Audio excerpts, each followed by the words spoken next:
अगर आप हमारे चैनल पर नए हैं तो चैनल को सब्सक्राइब करिए, वीडियो को लाइक करिए और ज्यादा से ज्यादा शेयर करिए ताकि हम आपके लिए और भी नई नई वीडियोस ला सकें। 27 फरवरी 2002 की सुबह गुजरात के गोधरा रेलवे स्टेशन के पास एक ऐसी घटना घटी जिसने भारत के इतिहास में एक काला अध्याय जोड़ दिया। साबरमती एक्सप्रेस के S6 बोगी में आग लगी और 59 लोग, ज़्यादातर राम मंदिर आंदोलन के कारसेवक, जिंदा जल गए।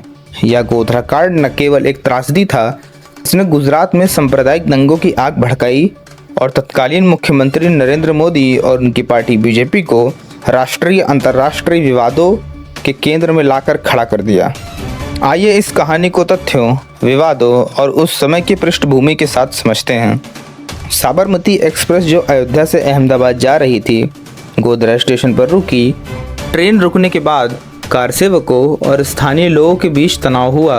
कुछ लोगों का दावा है कि कहासुनी के बाद एक भीड़ ने ट्रेन पर पथराव किया। देखते ही देखते S6 कोच में आग की लपटें उठी और 59 लोग, महिलाएं, बच्चे और बुजुर्ग इसकी चपेट में आ गए। नानावटी आयोग 2008 ने इसे सुनियोजित साजिश बताया जिसमें भीड़ ने पेट्रोल डालकर आग लगाई। दूसरी ओर बनर्जी समिति 2005 ने इसे हादसा माना जो संभवतः कोच के अंदर स्टोव या शॉर्ट सर्किट से हुआ। 2011 में गुजरात की एक अदालत ने 31 लोगों को दोषी ठहराया, जिसमें 11 को मृत्युदंड और 20 को आजीवन कारावास की सजा सुनाई। 2002 में नरेंद्र मोदी हाल ही में गुजरात के मुख्यमंत्री बने थे।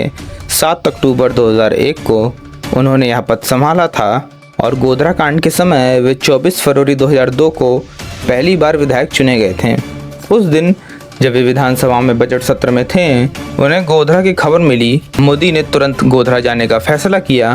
उन्होंने अपने पॉडकास्ट में बताया कि उनके पास हेलीकॉप्टर नहीं था, लेकिन उन्होंने ONGC का एक सिंगल इंजन हेलीकॉप्टर लिया जिसमें VIP को ले जाने की अनुमति नहीं थी।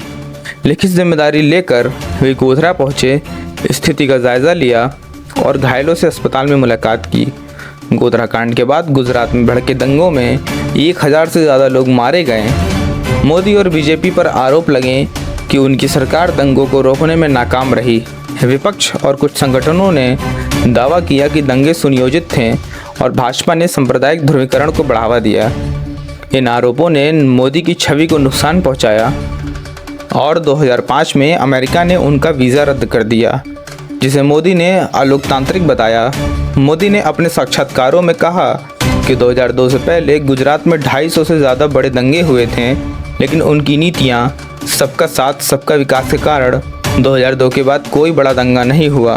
उन्होंने दावा किया कि गोधरा कांड को लेकर झूठा नैरेटिव फैलाया गया।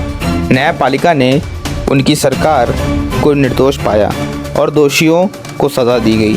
गोधरा कांड और उसके बाद के दंगों ने बीजेपी और नरेंद्र मोदी पर सांप्रदायिक ध्रुवीकरण के गंभीर आरोप लगाए। कुछ स्रोतों के अनुसार 2002 के विधानसभा चुनाव में बीजेपी ने हिंदुत्व की राजनीति को बढ़ावा दिया और हम 5 हमारे 25 जैसे नारे उस समय चर्चा में रहे। इस रणनीति से बीजेपी को चुनाव में जीत मिली। हालांकि मोदी ने हमेशा दावा किया कि उनकी नीतियाँ समावेशी थीं और उन्होंने गुजरात में शांति और विकास पर ध्यान दिया। गोधरा कांड और दंगों ने भारत की सांप्रदायिक राजनीति को गहराई से प्रभावित किया और यह आज भी एक संवेदनशील मुद्दा है। गोधरा कांड एक ऐसी त्रासदी थी जिसने नरेंद्र मोदी और बीजेपी को राष्ट्रीय और अंतर्राष्ट्रीय स्तर पर सुर्खियों में ला दिया। जहां मोदी ने इसे एक भयावह घटना बताया और अपनी सक्रियता का जिक्र किया, वहीं विपक्ष ने उनकी सरकार पर दंगों को न रोक पाने का आरोप लगाया। यह कहानी हमें याद दिलाती है कि सांप्रदायिक हिंसा का कोई विजेता नहीं होता।